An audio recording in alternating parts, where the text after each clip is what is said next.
Hello, welcome to All Things Maya. My name is Maya, and this is me talking about all things craft related. And today we're going to jump into another review of The Great British Sewing Bee. It is season 10, episode 2, Sports Week. Uh, boy, oh boy, let's get into it. So I think Kyle is still doing a really good job as host.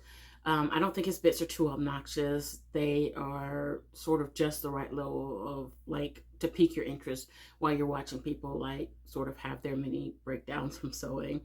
Um, so we'll get into the first challenge, which is of course the pattern challenge. Today or this episode, it was a half zip fleece with long sleeves, a pocket with a zipper, and a collar, and they had 3 hours to do it. Um, is this something that I would be interested in personally? No. I have no use for it, no interest in it. It just seems bulky and cumbersome. I actually felt like they didn't struggle as much with this challenge as they did with the A-line skirt with the top stitching and the buttons. And I found that interesting because they had 15 less minutes, and arguably the pattern was harder with more pieces to construct. You had to do a collar, you had to do two zippers, and you had to do a pocket.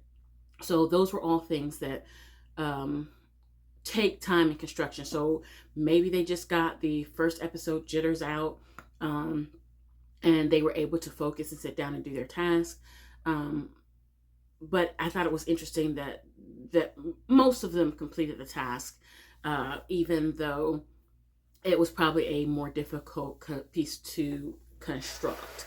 I also feel like the most interesting bit about this challenge was the moment when Marcus was like, I've picked up all these fabrics from all my other teammates, and I'm not going to do the pocket. And then Esme and Patrick come over and they go, oh, really? It is the pattern challenge. So I thought that was really interesting. And in the end, he does do the pocket. I think the judging was significantly better this go around. It makes me a little bit more hopeful. In the end, Marcus actually, having completed the pattern to the pattern specifications, actually won the first challenge. And then in the end, Janet actually lost the pattern challenge this go around, and was in 11th place because she only mostly followed the pattern. She literally said to herself, she's like, did you follow the pattern mostly?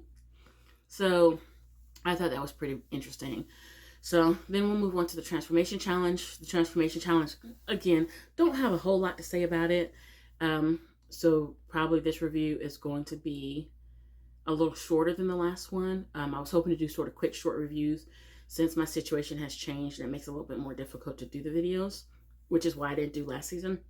But last episode I had a lot to say. So this one, I don't have a whole lot to say about the transformation challenge. They were given a cricket uniform. They were given the kit that goes with the cricket uniform. They wanted to do an avant-garde sort of structurally sound outfit. Obviously, the most out-of-the-box item on that particular transformation was the bunny balaclava hat that Marcus decided to make. That was just so... It was out of the box. You can't say anything about that. But basically, it was a very weird decision. It didn't really hit the brief. It didn't even fit the mannequin, so it wasn't really well made either. And in the end, it actually ended up netting him last place just because it didn't hit the brief. They were like, oh, we liked it, but it doesn't hit the brief. And then Alex had the floor length panel dress, which I thought was, watching her construct it, I thought was really interesting because she was just sort of stitching like panels together and panels together and panels together, and it came out really well. So I think she deservedly got first place on that transformation challenge. Then we go on to the made to measure for this particular episode. I think the made to measure was a interesting challenge because there's a lot up to interpretation, and I think it's very hard to be objective and judge someone when there's a lot up to interpretation like that.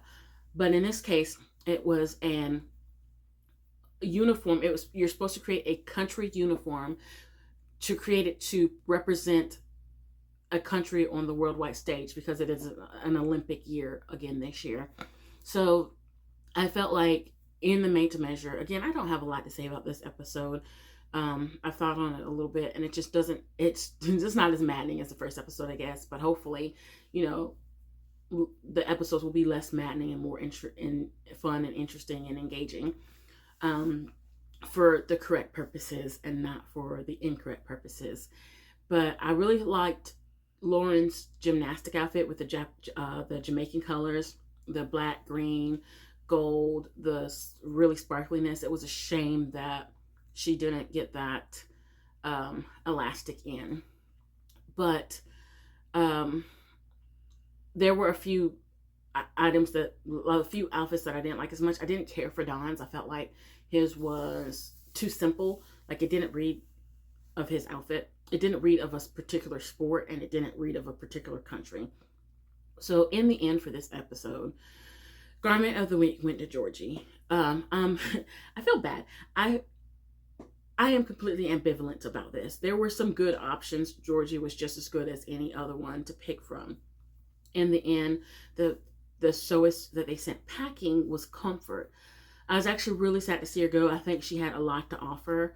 And I felt like, again, like Don's outfit just wasn't the full package. I don't feel like he hit the brief. He didn't make the mark. His collar wasn't well done. He was rushing at the last minute. His outfit was just sort of a solid blue collared shirt, A-line skirt, golf outfit. And also, it didn't represent the countries very well. He even said, like, all I have are these tiny little buttons that have the Union Jack on it. And if they don't like it, tough. I mean, that kind of attitude should be enough to send a person home.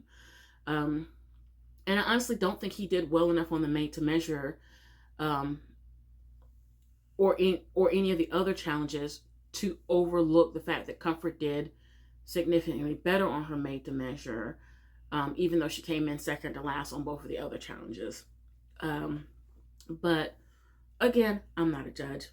Sewing sort of a part-time hobby for me. Like Marcus said on one of these episodes, sort of a jack of all trades, master of none. That's me. I sew, knit, crochet. I can dye my own fibers and yarns. I can spin my own yarns. I can fix a toilet given enough time on the internet. So,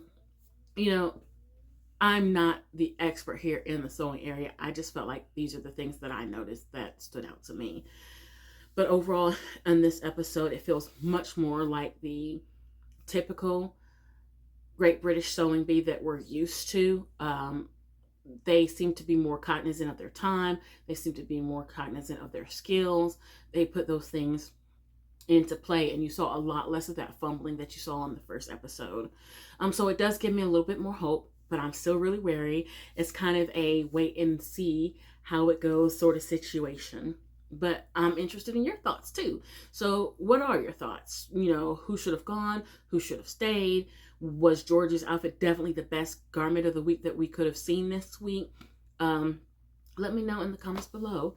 I really appreciate you all joining me on this review, and I will see you later. Bye.